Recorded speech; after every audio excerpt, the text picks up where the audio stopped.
An early morning fire claims the life of a Lincoln County man. Well, it's a beautiful day out there right now. It's really cold, though, and it's going to stay cold the next several days. Check out your wind chills. Wednesday night into Thursday morning could get dangerously cold. We'll go over the latest numbers and show you your latest forecasts coming up. Volunteers are helping sort donated items so the Catholic Action Center can give them out this week. Tracking, alerting, protecting. This is WKYT News at Noon. Good afternoon from WKYT News. I'm Barbara Bailey. And I'm Bill Bryant. Here's what's happening at noon. Police are right now investigating an early morning fire that destroyed a southern Kentucky home and killed the man inside. The fire broke out around 7 o'clock on Maywoods Loop, south of Stanford. WKYT's Phil Pendleton is in Lincoln County now with reaction from the victim's brother. It's our top story at noon. Phil?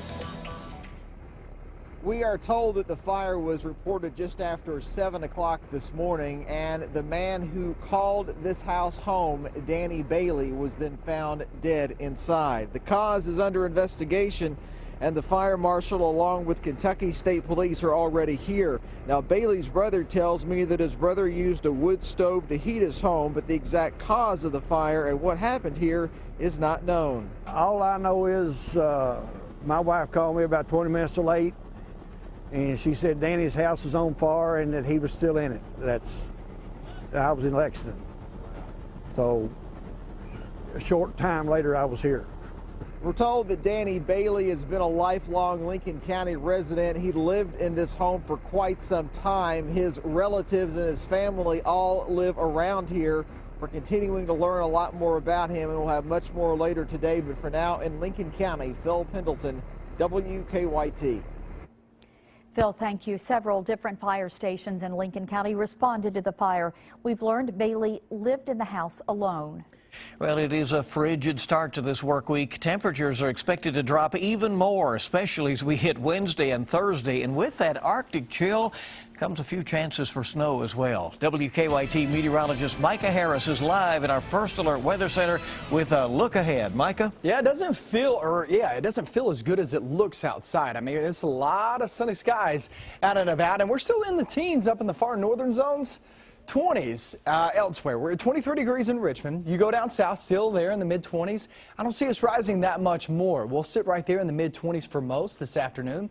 But you can see a lot of sunshine to be had, and we'll stay dry throughout the rest of the day. Off into the night, not around 8 p.m., but I would think more of your midnight time frame. That's when some snow starts to move on in. So the rest of the day looks good and dry. It's just going to be cold.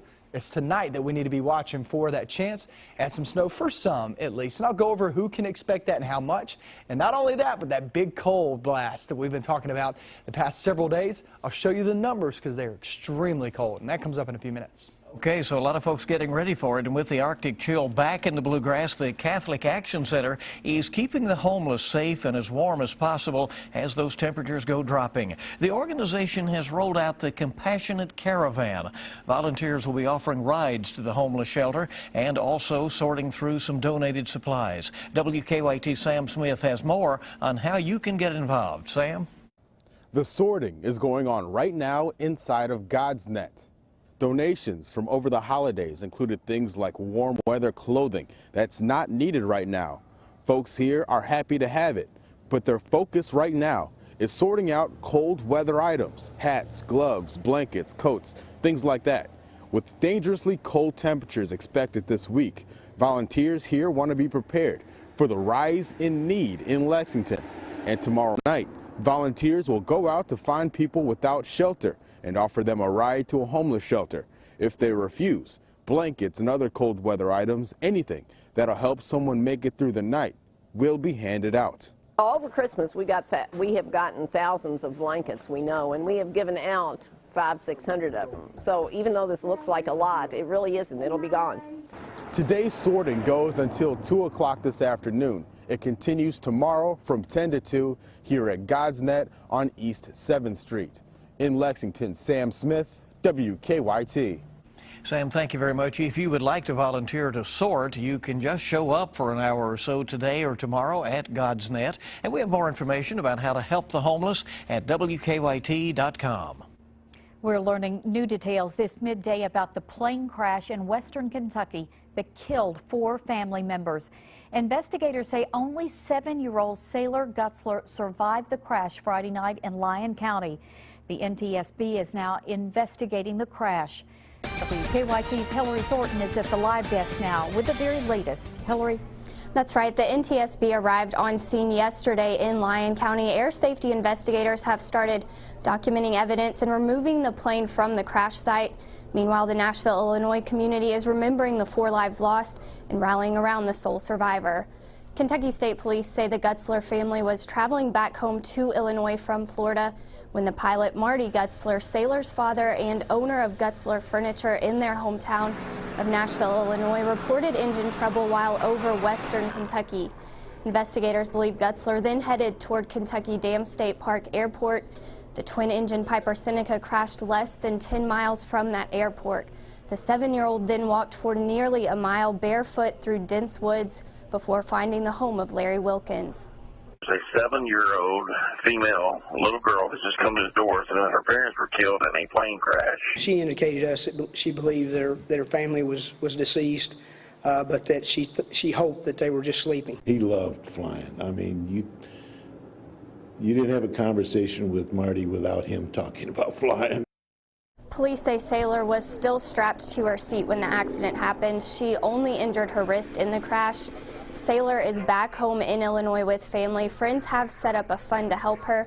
We have a link to the site on WKYT.com. At the live desk, Hillary Thornton, back to you. Now, services for Sailor's father, Marty, her mother, Kimberly, and her sister, Piper, will be held Friday in Nashville, Illinois. Sailor's cousin, Sierra Wilder, will be laid to rest Wednesday morning. Grief counselors are at a Central Kentucky high school to help students cope with the death of a classmate. 15-year-old Cole Hahn died from a non-contagious form of meningitis last week. He was a student athlete at George Rogers Clark High School in Winchester. School officials say all buildings in the district were cleaned and disinfected as is normal procedure over the holiday break, even though this type of meningitis doesn't require it. Like so many districts, Fayette County students are back in classes today after the Christmas break. It was also the first day back on the job for interim school superintendent Marlene Helm. She served as interim superintendent about 10 years ago and is in the position now until a permanent replacement for Tom Shelton is found. He resigned last year after a state audit cited problems between his office and school board members, who now have the task of finding the permanent leader of the district. My role is to take care of running the district on a day-to-day basis so that their focus and energy can be on conducting that search. What I've said to them is we all need to be part of the team that helps to set the table for the incoming permanent superintendent. Helm is not a candidate for the long-term job, so she's free now to focus on those day-to-day decisions she was talking about. The earliest that a new permanent superintendent could start would be July 1st. Well, gasoline prices remain at a 5-year low for now, but that could soon be changing. Now, according to GasBuddy.com, the national average for a gallon of regular is $2.18. That's down 54 cents from this time last month and $1.14 from this time last year. The average here in Kentucky is $2.07 a gallon, with the lowest price sitting at $1.76 in Carrollton. The highest price is $3 a gallon in Somerset. But Congress could consider raising the gas tax in order to fill a huge budget hole in the Highway Trust Fund. Right now, the federal gas tax is 18.4 cents per gallon. It hasn't been increased since 1993. Well, the long-awaited trial of the accused Boston Marathon bomber is underway with the start of jury selection. We'll have more on what to expect next on Kentucky's #1 midday news. Also ahead on WKYT, the sports world is mourning the death of veteran ESPN sportscaster Stuart Scott. We'll take a look back at his life and career. Coming up on WKYT News at noon. I got messed up in this car wreck. I didn't know what to do. Come on. 800-800-4600. Call 800-800-4600. Who you gonna call? I know who to call. 800-800-4600. 800-800-4600. Hughes & Coleman takes care of everything. All you have to do is call. You know what to do. I knew who to call. Come on now. 800-800-4600. All you have to do is call. Of course. Call Hughes & Coleman. 800-800-4600. Homeowners, don't go another year with that hard-to-enter tub. With the new walk-in tub from One Day Bath by America's Window, you no longer have to jeopardize your safety climbing over the tub wall. Our walk-in tubs feature a low threshold that is just inches from the floor, making it easy to get in and out of your bath. With relaxing hydrotherapy and anti-slip surfaces, our walk-in tubs are designed with your safety in mind. Easy to clean tubs installed in as little as 1 day. Regain your bathing independence with our easy-to-use walk-in tubs. Call One Day Bath by America's Window now to take advantage of our winter bonus sale. Buy a walk-in tub and receive the walls at no additional charge. Affordable finance plans are available, and call during this program for the bonus 2 grab bars with your walk-in tub purchase for added safety and convenience. This sale won't last long. Call One Day Bath by America's Window now. 1-800-861-4153. What goes up in the winter and doesn't come down until spring? Your heating bills. We can help you out here at America's Window. Call today about the ultimate wall system. We're right here in town here in Lexington at 1190 East New Circle Road. Come by and see us or call today to get a free estimate. It's not too late to put the ultimate wall system on your home. 1 inch plus of contoured foam fused to the siding, guaranteed not to pull apart. More colors to choose from than ever before. Take advantage of special savings right now. Call 1-800-861-4153 here in Lexington, anywhere in the sound of my voice, and take advantage of the winter bonus sale. Get rid of the worries of painting your house in those cold and comfortable drafts in the wintertime. You buy 3 sides now, you get 1 of equal or lesser value at no additional charge, and affordable finance plans available. Call today, you get the bonus. Call during this program and receive half off shutters with a complete siding job. Call 1-800-861-4153 for a free estimate. Welcome back to WKYT News at noon. Jury selection has started in the trial of the lone surviving Boston Marathon bombing suspect. Dzhokhar Tsarnaev could face the death penalty if convicted in the 2013 bombings that killed 3 people and injured more than 260. Marley Hall has the latest. Jury selection is underway in Boston for the trial of Dzhokhar Tsarnaev. The 21-year-old is accused of plotting and carrying out the deadly bombings near the finish line of the 2013 Boston Marathon.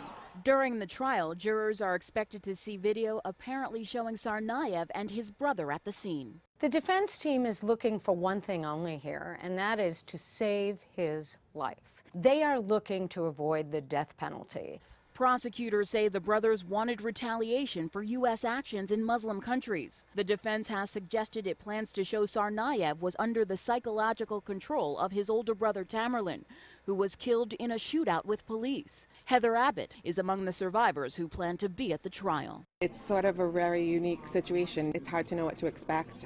Here near the site of the second explosion, there's no visible sign of what happened here on April 15th, 2013. But for those who often walk past this place, the trial of Dzhokhar Tsarnaev is stirring up emotions and opinions. I don't believe in the death penalty personally, but I don't think he should see the light of day again. I hope for a fair outcome, and I think those people in the city really need that. Jury selection is expected to take weeks as lawyers sift through a pool of about 1,200 potential jurors. Marley Hall, CBS News, Boston. Tsarnaev's lawyer, Judy Clark, has represented Unabomber Ted Kaczynski, Olympic Park bomber Eric Rudolph, and Jared Loughner, who killed 6 people and wounded former Congresswoman Gabrielle Giffords. All were found guilty, but all avoided the death penalty. Congress reconvenes tomorrow with Republicans in charge of both the House and Senate. Incoming Senate Majority Leader Mitch McConnell has famously said that he wanted to make President Barack Obama a one-term president. As you know, that didn't happen. The president was reelected. McConnell has just been reelected himself, so he's willing to work with the president now, he says, to get some things done in Washington. Now he needs to talk to us, and that's good, because when the American people elect divided government, they're not saying they don't want anything done. What they are saying is they want things done in the political center, things that both sides can agree on. And in the conversation last week, we talked about the things where there may be some agreement. The House of Representatives will welcome 58 freshmen this week, including 43 Republicans and 15 Democrats. It pushes the GOP majority to 246 members, the most since the Great Depression. In the Senate, 13 new lawmakers will be sworn in, all but one of them Republican, flipping control of the chamber to the GOP with a 54-vote majority. Well, New York will begin saying farewell to former Governor Mario Cuomo. Visitation begins this afternoon at a funeral home in Manhattan, and his funeral is set for tomorrow. Cuomo died of heart failure on New Year's Day. His son, New York Governor Andrew Cuomo, publicly spoke about his father's death for the first time Saturday, saying, quote, "There is a hole in my heart that I fear is going to be there forever." Mario Cuomo was 82 years old. Well, sports fans and athletes are paying tribute to longtime ESPN personality Stuart Scott. Scott passed away yesterday after a 7-year-long battle with cancer. He joined ESPN in 1993 for the launch of the first spin-off network, ESPN2, but he soon moved to SportsCenter. Scott was well known for his signature delivery and charismatic one-liners. Doctors first diagnosed him with cancer back in 2007, but he continued working even as he underwent chemotherapy and radiation and surgery. He went into remission, but the cancer came back in 2011 and again in 2013. He leaves behind 2 teenage daughters. Stuart Scott was 49 years old. Fought a courageous fight. He did. Certainly. Keep it here. A third man charged in connection with the murder of a Central Kentucky college student faced a judge for the first time this morning. We'll have the latest on the case coming up on WKYT News at 12:30.